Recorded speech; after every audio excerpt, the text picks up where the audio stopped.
kaşık dökmesi yapıyorum kıymetli seyircilerim. Sizler için tüm detaylarıyla. Buyurun birlikte hazırlayalım.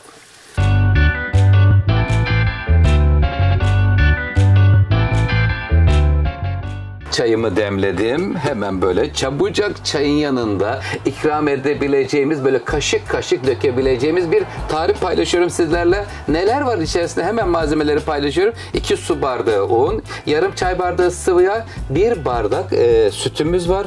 100 gram kadar beyaz peynir, 2 tane yumurta, 1 paket kabartma tozu, birer tatlı kaşığı tuz ve pul biber, 1 tutam maydanoz, 1 tane de yeşil soğanımız var.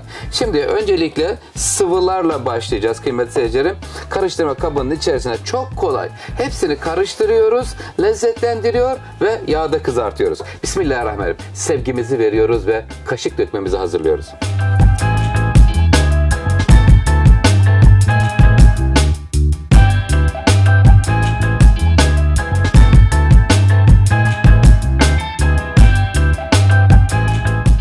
Karıştırma kabımızın içerisine yumurtasını, sütünü kıymetli seyircilerim aldık. Şimdi güzelce bir çırpma teliyle hemen çırpalım. Sıvıları çırptıktan sonra peyniri rendeledim.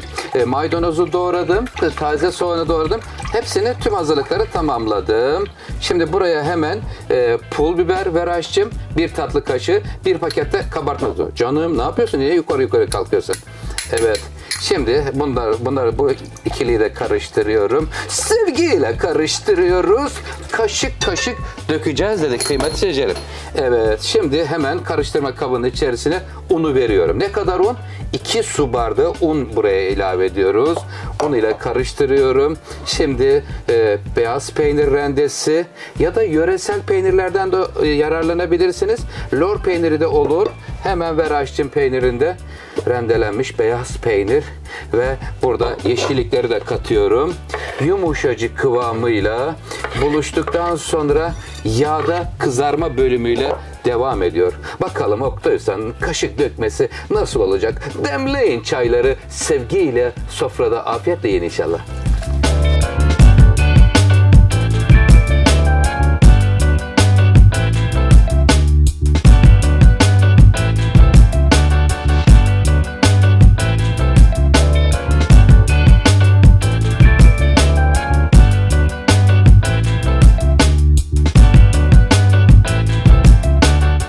Kaşık dökmelerimizi dökmeye devam ediyoruz kıymetli seyircilerim.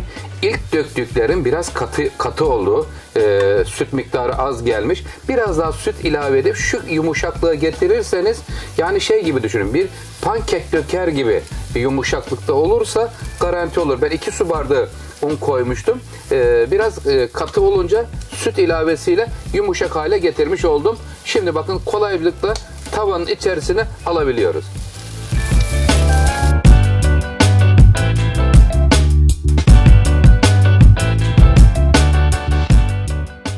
Kaşık dökmelerimiz kızarmaya devam ediyor. Son tura gelmiş bulunuyoruz.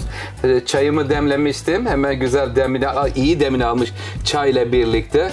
Kaşık dökmelerimiz pankek gibi dökülen, kıymetli seyircilerim, biraz önce bahsetmiştim. Yumuşak kıvamda yapın. Katı olursa biraz daha pişirmesi zor oluyor. Ama bakın yumuşacık, böyle pankek gibi olursa işte böyle oluyorlar. Görüyor musunuz? Dokusu yumuşacık ve enfes bir görüntüsü oluyor. Hemen açtım tavaya. Çayımızı doldurduk. Efendim ölçümüzden çıkan miktarı da sizlerle hemen paylaşıyorum. Bayağı da güzel, bereketli oluyor. Kıymetli seyircilerim, canım elime alayım. Zaman kaybettiriyor.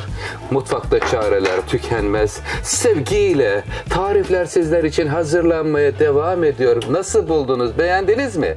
Bir yorum gelir mi? Kanalıma abone olursanız çok mutlu olurum. Sizleri çok seviyorum. Sofralarınız bereketli olsun. Buyurun efendim. Afiyet olsun.